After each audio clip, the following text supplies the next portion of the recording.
L-ewwel qari. Qari mill-ktieb tal-Profeta Iżajija.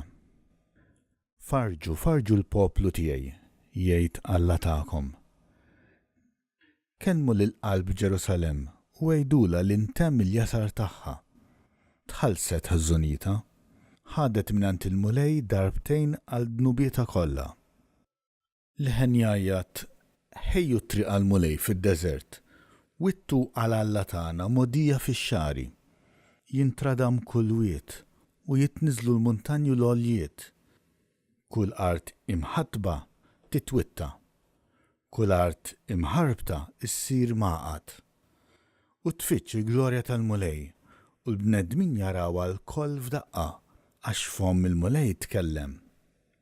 Itla fuq il-muntanja għolja, int li ġġib il-bxara tajba lil Sjon.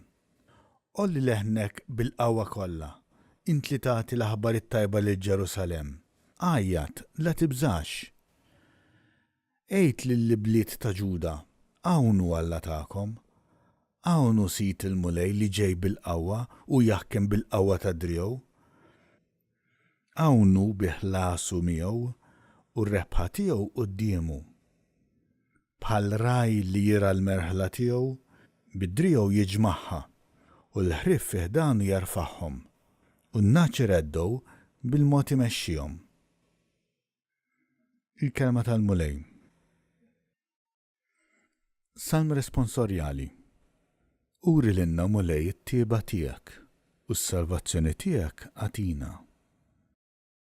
Ħanisma' xi jgħid Alla. Il-mulej islim xandar għall-poplu u l-ħbieb tiegħu.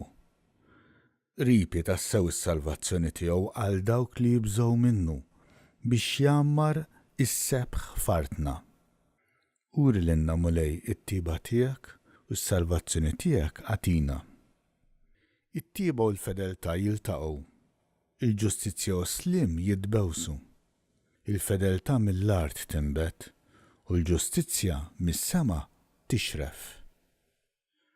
Uri lilna mulej it-tieba tiegħek u s-salvazzjoni tiegħek għatina. Il-mulej ukoll jagħti l-ġid tiegħu u artna tagħti l-frott tagħha. Il-ġustizzja qudiemu timxi u s-slim fuq il-passi tiegħu. Uri lilna mulej it-tieba tiegħek u s-salvazzjoni tiegħek għatina. It-tieni qari. Qari mit-tieni jittra ta' San Pietru Apostlu. Ħuti eżis, dan għandkom tkunu tafu, li quddiem il-mulej jum wieħed hu bħal 1000 sena u 1000 sena bħal jum wieħed. Mhux għax jiddawwar il-mulej li jtemm il-wedit tiegħu kif jaħsbu xi wħud, imma qiegħed jistabar bikom għax ma jridx li xi ħadd jintilef, imma li kulħadd jersaq għall-indiema.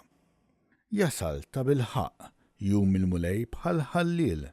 Jintemmu mbagħad is-smewwiet bi ħsejjes kbar, jinħallu bin-nar l-elementi tad-dinja u l-art b'kull ma fiha tkun maħruqa min-nar.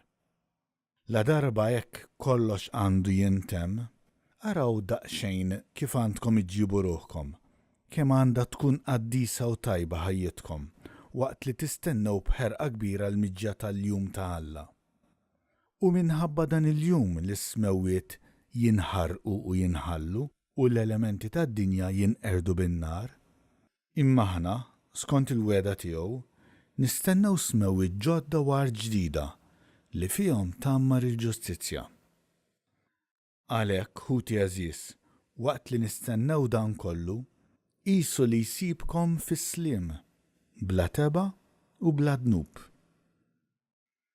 Il-kelma tal-mulej.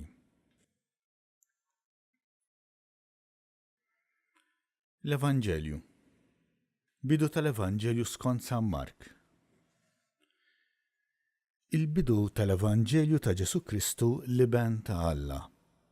Bħalma hu miktub fil-ktieb ta' Iżajija l-Profeta, ara jien nibgħat qablek il-ħabbar tiegħi biex iħejji triqtek. Leħen ta' wieħed jgħajjad fid-deżert, ħejju t-triq tal-mulej, iddrittaw il-modjiet tiegħu. Hekk Ġwanni der jammet fid-deżert u jxandar mamudija tandiema għal maħfra ta' dnubiet. U kienet tmur għandu il-lodija kollha u n-nies kollha ta' Ġerusalem jitamdu minnu fi xmara Ġordan waqt li jistqarru dnubietom. Ġwanni kien jilbes libsa tax-xar tal-ġemel, biħżiem tal-ġild madwar qaddu u kien jiekol ġradijiet u għasel salvaġġ. U kien ixandar u jgħid ġej warajja min huwa aqwa minni, li jien ma jistħoqlix nitbaxxa qudiemu u nħoll il-qfieli tal-qorq tiegħu.